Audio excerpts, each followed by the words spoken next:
Welcome to Writing Your Dreams True, Day 1, Discourse 1. And I've always started, so this whole retreat grew from a conversation I kept having. People introduced me to somebody I didn't know on Facebook to talk to me because they wanted to be a writer and they thought of me as the friend that they knew that was a writer. And 2 hours later, I'd think, I can't keep having the same conversation with strangers. And so I was like, all right, I'll do a one-day workshop, and that way anyone local will come to the workshop. And then if they have this question for me, I can say, you know what, I'm going to spend a whole day answering this. So why don't you come to the workshop? And then the workshop, I've done 6 of them now. People left empowered. People wrote to me saying they finally got something published for the first time in their lives. And so that naturally grew into a retreat, which also I left that retreat being like, wow, not only have I written more this week than most weeks, but I'm just like also empowered and motivated to write. So now we are here at the second Writing Your Dreams Come True, and I always would start my workshops with this poem. It's by Charles Bukowski, who lived from 1920 to 1994, and he didn't start writing until his 50s. So this is like an interesting biographical note to take with us in understanding this. So You Want to Be a Writer by Charles Bukowski. If it doesn't come bursting out of you in spite of everything, don't do it. Unless it comes unasked out of your heart and your mind and your mouth and your gut, don't do it. If you have to sit for hours staring at your computer screen or hunched over a typewriter searching for words, don't do it. If you're doing it for money or fame, don't do it. If you're doing it because you want women in your bed, don't do it. If you have to sit there and rewrite it again and again, don't do it. If it's hard work just thinking about doing it, don't do it.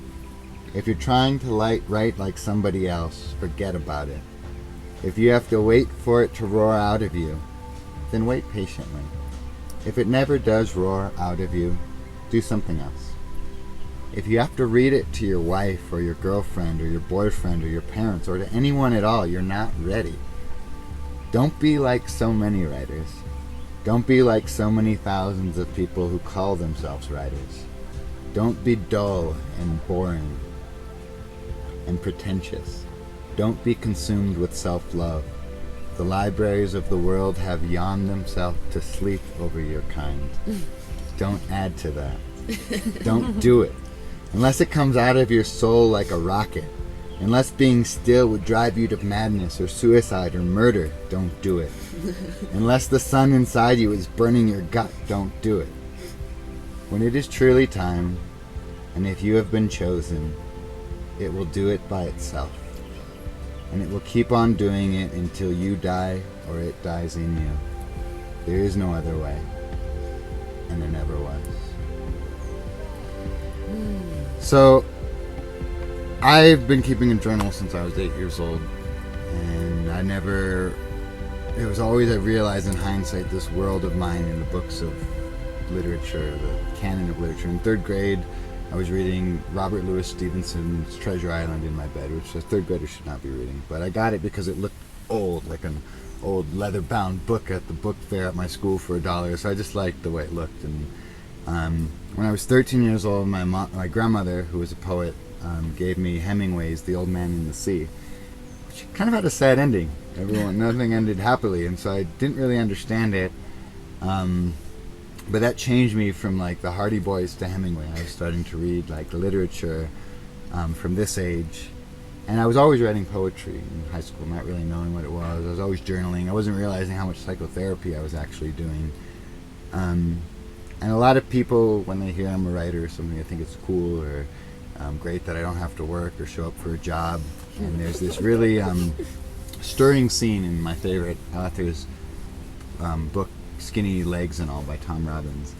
And there's this waitress in there, Cherry. And she's a painter too. And she's gone to art school, so she's finished her 4-year degree. She's waiting tables. And there's another waitress, a friend of hers. And she sees one of her paintings. And she goes, oh my gosh, it's so beautiful. I would give anything to be able to paint like you do. And Cherry, the waitress, says, I have given everything. Meaning, like, art is not something we can do half-ass. You know, it's a marriage. And we need to make a decision, and we need to get rid of all the pretenses. That's what this... You know, I don't necessarily agree with him that if you have to do it, if you have to write it over and over again, because one thing we'll talk about later on is the real task of a writer is not writing, it's rewriting. Mm-hmm. It's getting out that shitty first draft that doesn't feel good at the time, as Anne Lamott calls it in her book Bird by Bird, which I don't have because I lent it to another writer who's in Costa Rica now, who last time was our guest writer. So a lot of writing is rewriting, but either we have something in our soul, in our heart, and as deep as we go, that wants expression in the world, and it's beyond us, and we're going to give it a space to come alive in, or we're going to spend our lives repressing it, denying it, and maybe go on and do something else, but always feel maybe this quiet desperation. So Henry David Thoreau says most men, and he means women too, this is the times how they talk, most men lead lives of quiet desperation and die with the song still on their lips. And most of us lead lives that are other people's lives that we think we're supposed to lead because that's what they thought they were supposed to lead, but we have like this well within us that often doesn't get a place to flow. And so you're that 0.01% that it's not just coming here. I know some of you better than others, and I know like your lives have been spent trying to figure out what there is really, to figure out and to bring out within you. So this is Pat Schneider. One of her chapters is in the book that we have, and I think this goes really well with the poem that we just read.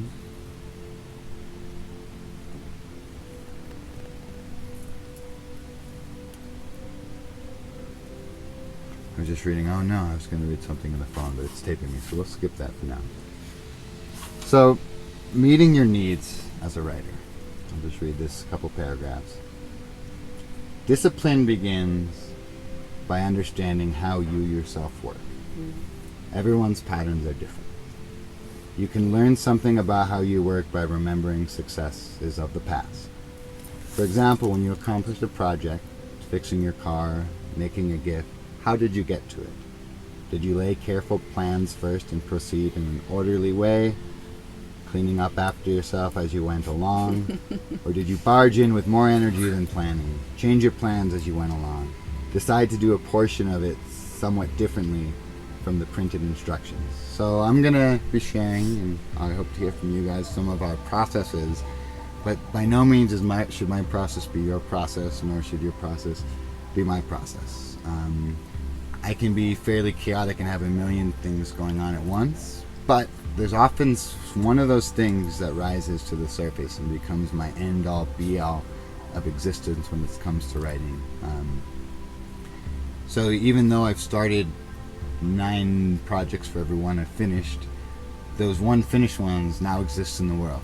From 2010, I have a book of poetry that I still love. It's beautiful. I read it every couple of years, and it takes me to a place that only writing really takes me to, because there's this idea that we'll get to in this book, and this is a really amazing book, of Dharma, or your personal path that you're supposed to walk, or your vocation or in your life. And in order to really figure out, that's not something we can make up. There's like something deeper than we go within us to bring out in the world. There's this idea of Dharma. So I'm going to read a little bit from this. 17.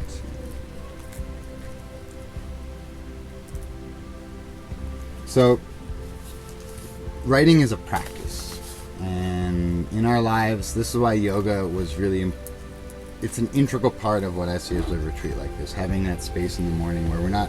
I used to, for years, be able to type before bed, go to bed, wake up, open my laptop, and start finishing mid-sentence. But my mind was very sick in this time. I didn't know it, but I thought my sheer determination alone was going to get me to the mountains I wanted to cross in the distance.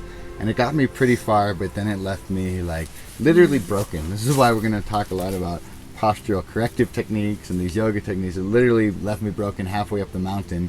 which left me feeling quite horrible, because if we follow this metaphor, I had climbed all this distance, but it seemed like for nothing, because I wasn't going to be able to get to the top. I couldn't use a computer anymore. I couldn't even bend down like this. I could barely write a page. Now, in hindsight, I can see that that's what I needed, because all of the things in my table was so full in life. I needed this injury to throw everything off, so that the thing that needed to rise to the surface could rise to the surface. That being this novel, The Release of Jerry the Hamster. So, this book by Stephen Cope talks about scientific deliberation of how we learn things, how people improve, how do you become a master violinist. And there's actually a lot of studies that have happened on this. So he puts together, I think, 7 factors that really help us do this. And this is from Anders Ericsson. It's interesting because you're listening to Ericsson, you're Erica. Eric is on his way to come here. What does Eric even mean? Do we know the etymology of this word? Okay. So this is from Stephen Cope's book, The Great Work of Your Life. The scientific investigation of deliberate practice began with the unique contributions of the researchers K. Anders Ericsson and Neil Charnas, whose article Expert Performance, Its Structure and Acquisition is a standard text of the field. As it turns out, expert practice or performance that leads to what Ericsson calls eminent performance requires certain factors, all of which Karot and Lani had stumbled onto, either, and these are some subjects in this book, either through the course of formal instruction or as a result of their own deep motivation to learn. There are factors required for expert practice, paraphrased here from Ericsson's work. 1. Sustained and intensive practice of a skill for several hours a day. 2. Practice with the specific intention of improving, not just repeating. And we're going to talk to how do you look at text that you love and break it down to figure out how it does what you love. That's going to be a very important writer's tool that you'll all leave here. It's called rhetorical analysis. It's when you really look deeply into things, and so we'll be having fun with it. You'll find a paragraph you really love, and then you'll figure out what the structure is, and then you'll empty it of all its content, and you'll fill your own content into that structure. And I think that'll be an aha moment for many of you. So practice with the specific intention of improving, not just repeating. Practice that is sustained in this manner for a matter of years, in most cases as many as 10 years. That's how you become masterful of the craft. Practice that includes a particular mechanism by which the result of practice can be evaluated and approved upon in future sessions. This is when your writer peers are your best friends. I don't know any writers. I know writers that live away in the mountains all by themselves, but they usually have a group of friends that are writers that kind of read their work and offer them feedback. Feedback is really your best friend, and people that can't take criticism never... People that can't deal with critical opinions on their work tend to produce a lot of work. They just don't tend to do much with it because it's so off from what it needs to be, and they're unable to see that. The intentional development of sophisticated feedback loops. Teachers and colleagues commenting on progress. Other pairs of expert eyes on the work. This is like the role of an editor in our work. Appropriate care paid for the essential ingredient of recovery time, so that there's energy to engage in the same intense practice again the next day. You can't build a building in one day. You can't write a book in one day.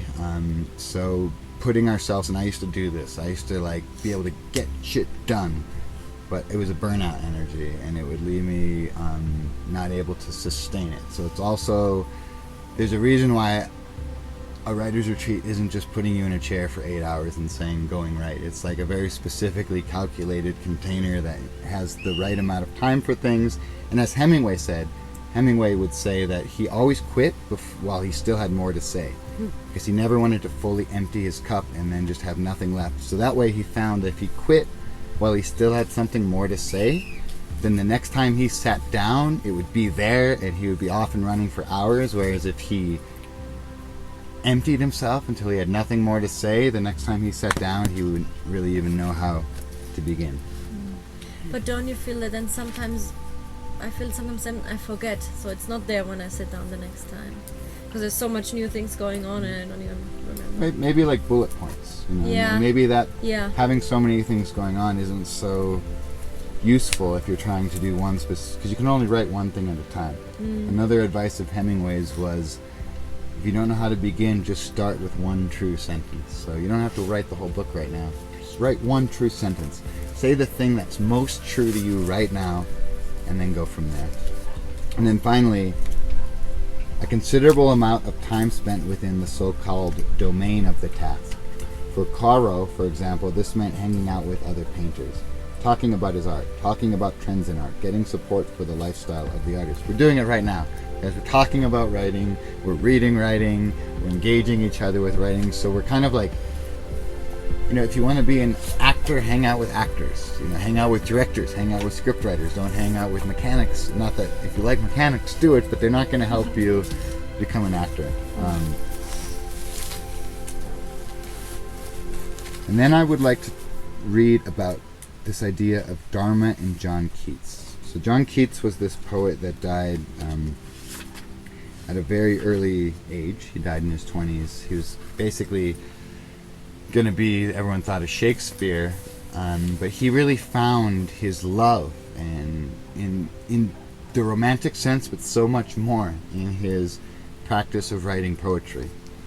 And so he was a British poet, and Keats speaks to him about, Keats was on fire with his Dharma. He said, "I find that I cannot exist without poetry," he said. "Half the day will not do." His early enthusiasm for Dharma is expressed in a long, rambling, and ecstatic poem called Sleep and Poetry. One night after a languorous dinner party, during which the talk was nothing but poetry, Keats was too excited to sleep. Lying in bed, he had a waking dream of his own destiny. His vision expanded to a vision of his own future as a poet. And not only that, but to the past of English poetry and his intersection with it. He allowed himself to feel his kinship with Chaucer, Shakespeare, and Milton. This turned out to be a pivotal moment in Keats' Dharma story. It marked his discovery of his own artistic lineage, and most important, his connection with William Shakespeare. Just as one cannot really understand Mark without understanding Keats, that's another subject in this book, one cannot understand Keats without knowing Shakespeare. From the days of his romps with Charles Cowden Clarke, Keats had been devoted to the bard, but now his interest and affinity deepened. He put up a picture of Shakespeare over his writing desks, and it would remain there for the rest of his life. He now found new meaning in line after line of Shakespeare. He reread the plays and sonnets. He copied out the sonnets and emulated them in his own writing. This move towards Shakespeare is central in Keats' Dharma story. Every one of us who takes his Dharma seriously will search for exemplars. On fire with his own Dharma, with our own Dharma, we sniff out others who are working in the same Dharma goldmine as we. That's what this place is, right, Erica? Jane Goodall sniffed out in Louise Leakey, her famous mentor, Susan B. Anthony and Charles Barnett, whose pictures, as I said, hung over her bureau until her death. Beethoven, as we will see, found it in Bach. What role do these exemplars play? We see them in the full expression of a kindred Dharma. We see them in the full flower of what we know exists as a seed within our own self. These exemplars become essential doorways for us into our own Dharma. They become transitional objects. We read them, study them, take them apart and put them back together again, just as Keats did with Shakespeare.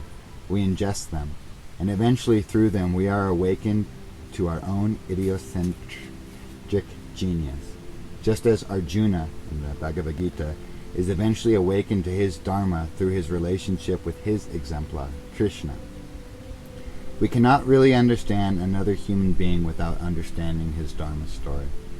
And we cannot understand his Dharma story without grasping the importance of his Dharma mentors. The more I dug into Keats, the more I discovered that one cannot understand Keats without understanding Shakespeare.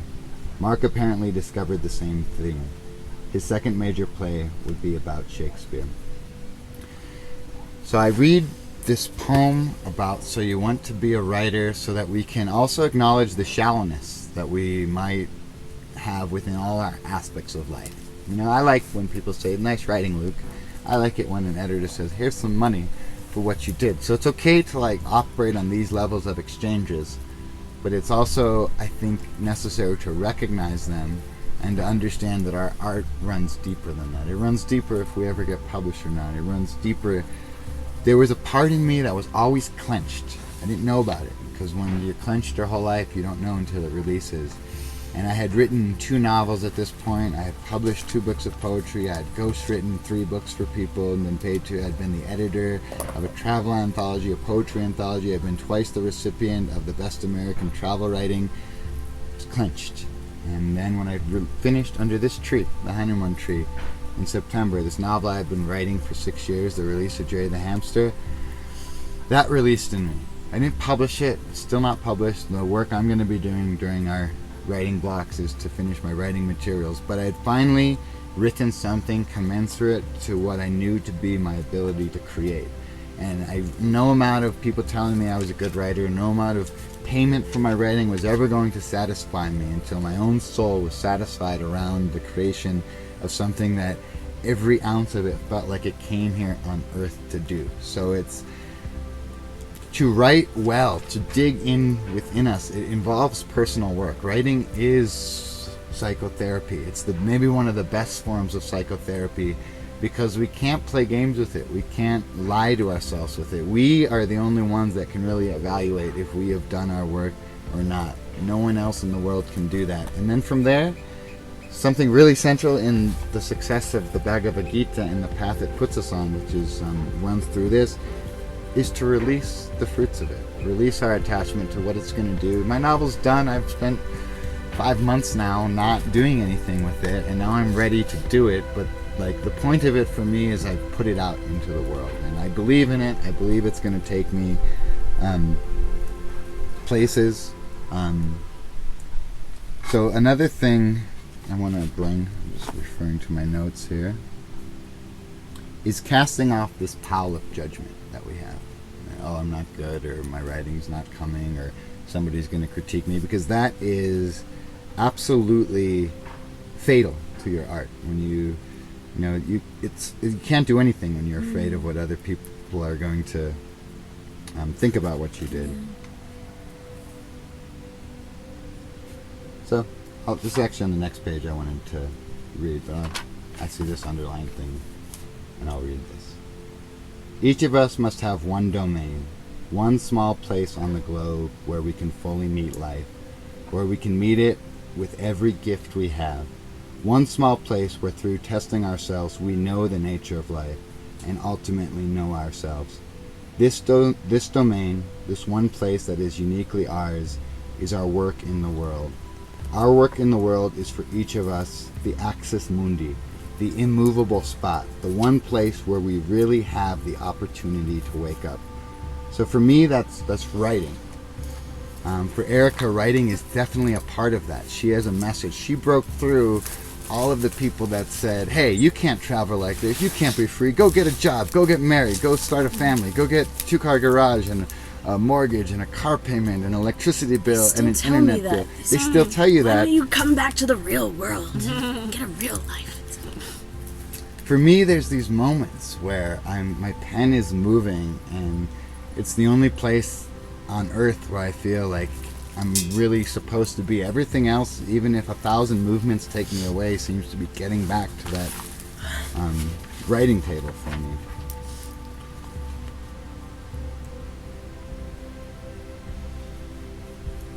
So Thomas Merton was a 20th century monk, and he discovered the same sentiment in his own life.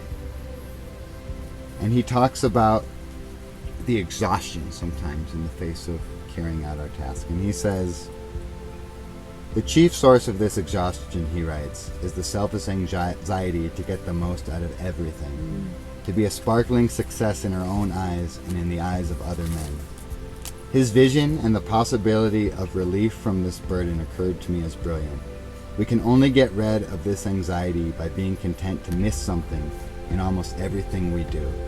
So writing, you're going to miss so much, right? There's so much going on in San Marcos. Like, you just walk around and all I need to go is like check my messages, and my whole week is planned for me. Exactly. By all the invitations coming around here. But we have to like take a stand against it. We need to find our place in the forest. What was that line? By being willing to miss out on something? We can only get rid of this anxiety by being content to miss something in almost everything we do. So every time you make a decision to do something, you've implicitly made a decision not to do a million things else. That's really hard for me because I like also so many things. So it's like, I'm thinking of missing out all the other things that I really love, and like, you could direct this like to everything you do. It's like, but also even for me it goes further because it. First sentence I really liked because I feel many times like I put so much pressure on myself because I feel like I don't have enough time in my life to do all the things I want to do and I'm good at, and I cannot maybe fulfill my I can maybe not Keep going. it distracts me a bit. I'm like, sorry, waiting. I cannot maybe fulfill my highest potential, like it's not even like, oh, I want to do something because it's cool or because I would get rich or something. No, it's like really the things that I know I could do now if I would like put it, and then like I don't do it, so I feel like, oh no, there's so much more, and my potential is, and I will not fulfill it. So it's like this. I used to be a night writer. My life has shifted where I'm a morning writer because I have so much rushing around to do right now here with managing construction crews, managing some stuff with the charity I'm involved with, that I find if I wake up early, I do my centering practices and have time to drink tea, read poetry, and write, then if I can finish all that by 8 a.m., all the distractions of the day are a joy. They're actually my life. But if I don't put in that space, it feels like I'm resentful of everything. Even if it's like, I'm paying these workers to come here to build my house, it's like, stop wasting, you're bothering me. I'm supposed to be doing this writing. So like for me, it's really important to get that time in.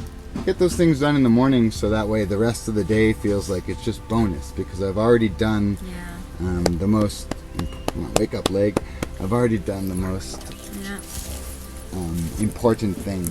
So I'm going to just finish reading this passage from Merton. Just turn the internet off on your phone because it's all the time coming messages, I think, so just turn it off. Whenever you need it, turn Move your body forward 3 inches, not the table. It's fine. As you're saying that though, my leg is like asleep and I'm like, oh, but I can't move. Okay. Can I take a picture of these lines that you just read out? If not, I'll forget it.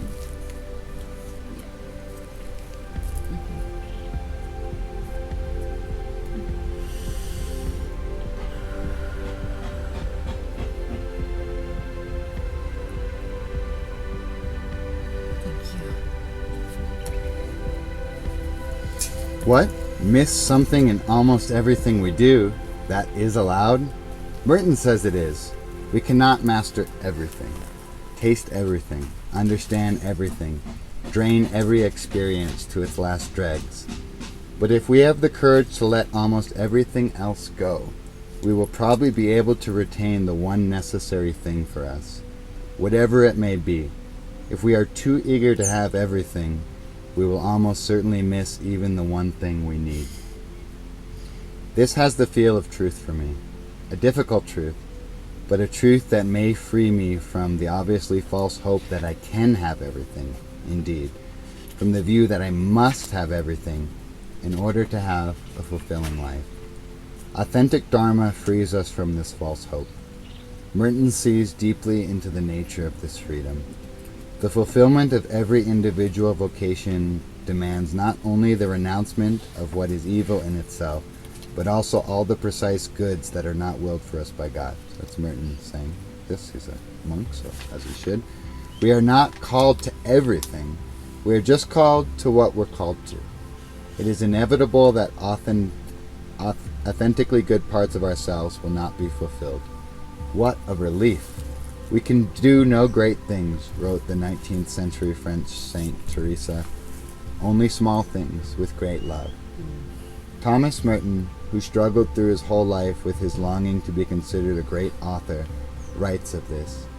We cannot achieve greatness unless we lose all interest in being great. For our own idea of greatness is illusory, And if we pay too much attention to it, we will be lured out of the peace and stability of the being God gave us, and seek to live in a myth we have created for ourselves. It is, therefore, a very great thing to be little, which is to say, to be ourselves. It is, therefore, and when we are truly ourselves, we lose most of the futile self-consciousness that keeps us constantly comparing ourselves with others in order to see how big we are. Merton here catches the spirit of Thoreau and Anthony and Tubman and all the others. These great exemplars of Dharma each took a craftsman-like view towards life. Do your daily duty and let the rest go. Poke away systematically at your little calling. Tend the garden a little bit every day. You do not have to exhaust yourself with great acts. Show up for your duty, for your Dharma, then let it go. In the monasteries of old, the monk's Dharma, his purpose in life, was said to be this, to support the choir. In Latin, propter coram. Literally, his life was lived in support of the choir. He was not a soloist. He was not a diva. He was part of a magnificent whole. But that implies choosing one thing, no? Making a choice, being like, okay, this is what I do, but what if you have like 5 passions? Then it gets again, because then should you leave 4 of them go, or, you know what I mean? I have the exact same, I've had the same problem in life. I was doing music. Before my neck injury, I'd finally got my music where I wanted it to be. I had like 3 gigs a week in Antigua. I had all these jam sessions. I was finally playing like I wanted to play. I was finally singing like I wanted to sing. And when my neck injury struck, I felt so unfair because I'd spent 7 years positioning myself to be able to afford it. And I finally was being able to write as much as I wanted and make about $25 an hour in this third-party writing system I was in. And I was doing the music, and I was traveling. I was set to go off to Asia. And I am so glad that for my neck injury caused me to set my guitar down. I picked up my guitar. I can play it. I play the piano again. And it's a joy to do it. Before it was a drain. It was an addiction. And this actually, maybe the next thing I want to read speaks to this. But what of all the 5 things you're doing, realize that all of them are taking away from each other. So do you want to be mediocre at all these things? Not that you are. I'm sure you're brilliant. What means mediocre? Halfway. I don't want to. I want to be good and fulfilled with everything, but I really don't want to let them go completely because they give me joy, you know. So I'd rather maybe be mediocre in the things and not lose them, rather than choosing one and become like it's just not me. And I would miss them because also they all belong together. You know, it's like I don't know. I was never the person who does one thing. Maybe I have more 50 things. Maybe I need to break them down to like 10. Well, remember the metaphor of the magnet. So all your things can also be aligned to your central purpose. Like, your central purpose doesn't have to be writing. Yeah. But writing can serve your central purpose. Yeah. And music and writing are related. Lyrics and songs and text. And we've already talked about how yoga and writing are super related because yoga is about taking care of yourself.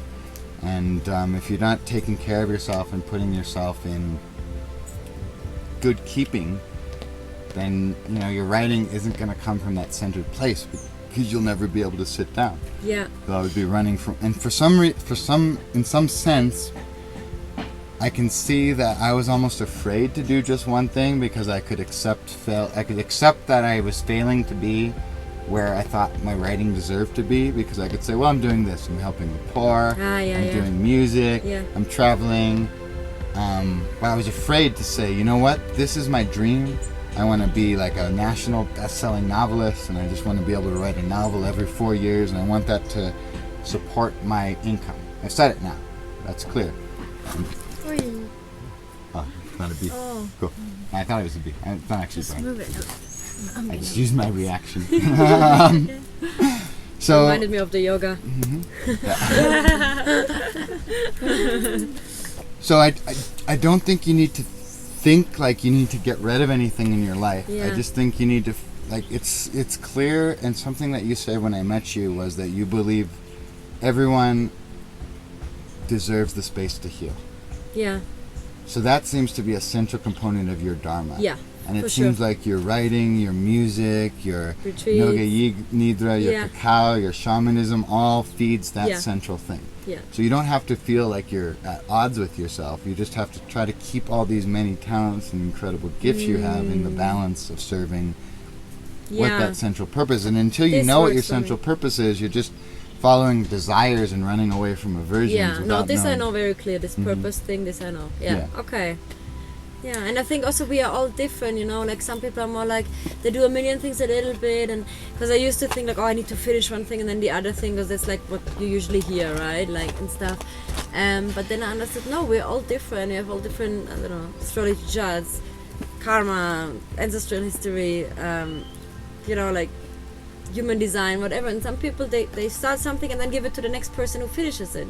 Some people do one thing and they finish it, like, and it takes their whole life. And you know, we are really, really different also. Maybe to accept that also more.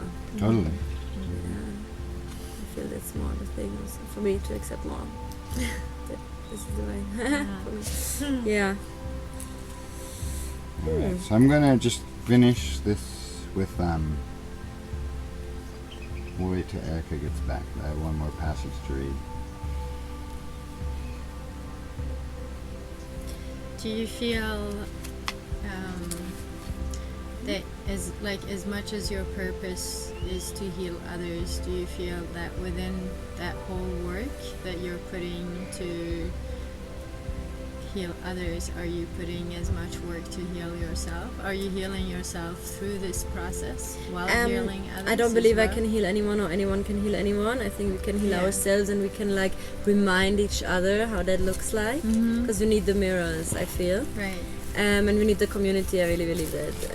So, and the support of each other. So I feel like for me it's so much fun to witness someone else heal himself. You So know. you're basically. And I feel like also like we heal with God. Like it's not all in our hands. So I just feel like my gift is that I really can hold space for these, like to be a container for these things to happen. For some reason, like I can handle all these emotions that people have when they go through the healing process. I think I've experienced myself so much and so much pain also, so I kind of have this empathy because I really feel many times how this person feels, because I feel like I have so much also ancestral karma and stuff, so I feel like I felt it all, so now I can really feel what you feel. And I think if we feel that someone else feels us, this is also a big step in the healing, you know, rather than teaching, but just be like, hey, I understand you, you're not alone with this, I went there also, you're all right, I'm also crazy, like this, you know. And you are right with that. I need to take more care of myself, because I tend to be a lot in service, and I Okay, want hiciste la cabaña mía también. Ah, gracias. want to give more the self-care to myself that I give to others, and time and attention a lot. I want to really, really do Very it. important. Yeah, It's actually essential, because it seems where the work starts. yeah, and it's the harder for actual- me than to give it to others, you know. But also I heal so much by helping others. Like that's why I started to do retreats, because I felt like, wow, this helps me so much, and I love to learn from the participants on my retreats. I love it. They teach me so much. I'm like, oh. With everything, when I did volunteer work with children in India, I felt like I learn much more from these children than I teach them, you know, because I do like homework with them. What is that? Like I learn from them to be content with nothing, you know, with being poor, and so yeah. So I have just a few more minutes, and then we're going to start transition to the writing exercise of the morning. So you can actually shut that off, Erica, because I'm going to read from it. I'm sure we have enough for whatever we throw up on the internet. So this book, you guys have a chapter from it in there.